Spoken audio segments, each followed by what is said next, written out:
Welcome back to Overtime here on WOTM. A team that Mark is very familiar with in baseball is doing something that I don't think a lot of people have really kind of taken the grasp of. The New York Mets, obviously a lot of Atlanta Braves are familiar with the Mets, but something interesting happened last night. We'll take a look at what happened last night there in the walk-off game, and it kind of mirrors something that you kind of pointed out is historical with the Metropolitans. Well, Patrick Mazeika, okay, this guy is a backup catcher. He's one of their better minor league prospects, but the Mets don't have a number of very good everyday prospects. He has, so far in the last couple of days, he has 2 walk-off RBIs, and he has no hits. Right. And that is a very rare thing. First time in Major League history that that's ever been done. First time in 100 years that a guy has had his first 2 plate appearances resulted in walk-off wins, right, not necessarily hits. But that's a trend for backup catchers for the Mets. Looking at this video, you had Rob Barajas, this is in 2010, backup catcher for the Mets. Rob Barajas on a Friday night against the Giants. And then Saturday, you have Henry Blanco, which you've seen soon, another backup catcher, because Ryan Schneider was their catcher that year. He was out with an injury. These 2 guys, backup catchers, back-to-back nights, wind up hitting walk-off home runs for the Mets. So a backup catcher with a walk-off isn't really that rare for the New York Mets when you consider some of the other things that have happened in their history. And right here you see Blanco. That was off Guillermo Mota, who, if you don't remember, him and Mike Piazza had some problems when Piazza was playing for the Mets and Mota was playing for the Dodgers.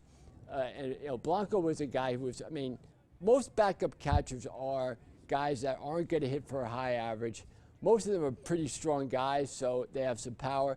But I remember watching these games and just how rare that was to see not only just walk-off wins, but the same position, which is a backup position on back-to-back games.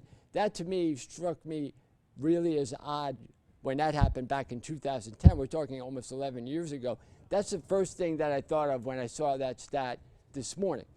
Then the other thing I remembered is that the Mets overall in the postseason have some pretty good memories with their backup catcher. Going to, in 1999, the Mets barely made the postseason. They had to get in on the last day of the year. They played the Diamondbacks, which is Randy Johnson, in just their second year. Mike Piazza got injured in that series. And then you see Todd Pratt here hitting a game-winning walk-off home run to defeat the Diamondbacks in Game 4 of the NLDS, send the Mets to the NLCS against the Atlanta Braves, who were waiting for them. And Piazza was hurt that series. Braves got off to a 3-0 lead.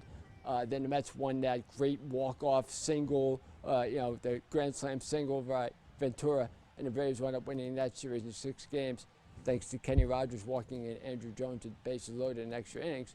But that's what got them there with that home run by Todd Pratt off of Matt Manti, which if you look at this, Steve Finley, Chris Berman thought he caught the ball, and even Pratt stopped running around first base until he finally wound up running around to complete the home run.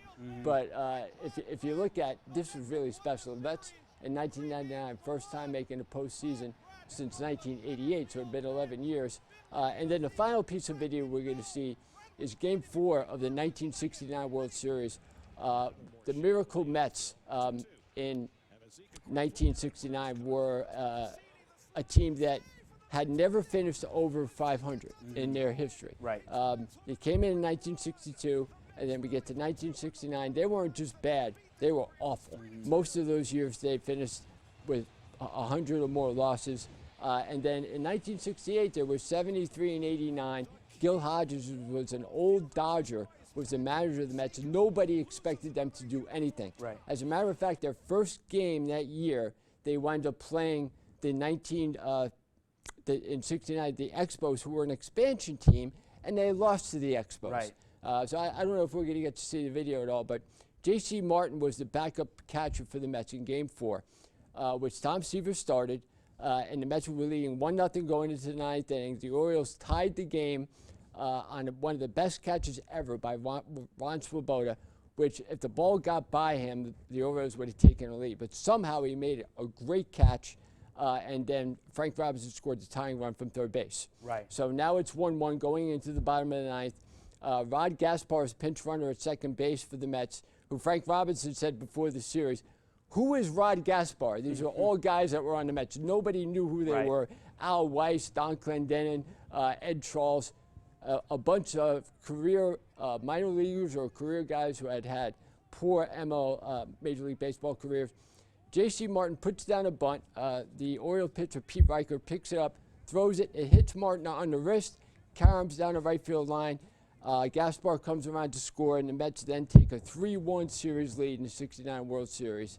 Another walk-off win set up by a backup catcher. Right. So that's the theme here, backup catchers for the Mets, not just in the regular season, but in the postseason, doing some really interesting things for a franchise which overall basically underachieves.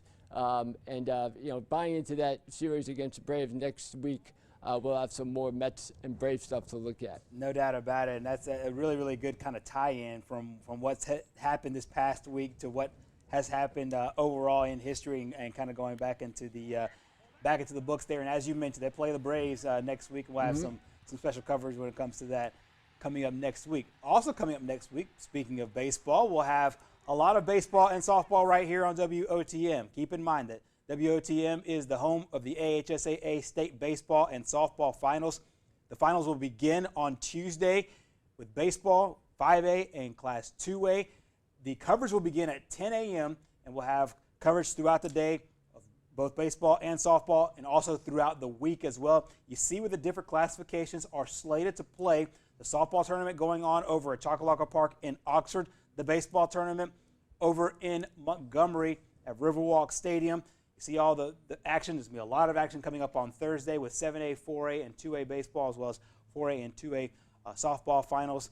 The softball finals, like we said, a little bit of a different format. Baseball, the best 2 out of 3. Keep in mind, all game 2s and, if necessary, game 3s will be seen right here live on WOTM. Also, check out AHSAA.com for all the brackets to find out when all your favorite teams will be playing. Donahoe has already punched their ticket. The Donahoe Falcons out of the Anniston area punched their ticket earlier today with a big win over Somerton Christian. So they're the first team in over with the on the 2A baseball bracket. So it should be really, really interesting as we creep closer and closer to the end of the spring sports season in high school athletics. Well, coming up next here on Overtime, we will return with our Who's Better segment. We now go to Alabama quarterbacks throughout the history. Of course, talk about the big three from back in the day and kind of compare those to the guys now. We'll have that coming up next.